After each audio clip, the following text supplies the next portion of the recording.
જો તમારે તમારી વાઈફ જોડે ફોરપ્લે સારું કરવું છે તો દિવસમાં 3 વખત કોલ એને જરૂરથી કરજો.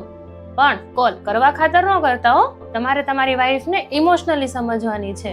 કારણ કે એક ફિમેલ તરીકે હું તમને સમજાવું, એક સ્ત્રી માટે ફોરપ્લે બેડરૂમમાં નહીં પણ માઇન્ડમાં શરૂ થાય છે. પુરુષો મોટે ભાગે શારીરિક રીતે ઉત્તેજિત જલ્દી થઈ જાય છે, પણ સ્ત્રીઓની ઈચ્છા ઇમોશન્સ અને મનની શાંતિ સાથે જોડાયેલી છે. આખો દિવસ ઘરનું કામ, માનસિક તણાવ કે ઝઘડો થયો હોય તો રાત્રે સંબંધ રાખવો એ અશક્ય છે. અને આ કોઈ બહાના હોતા નથી.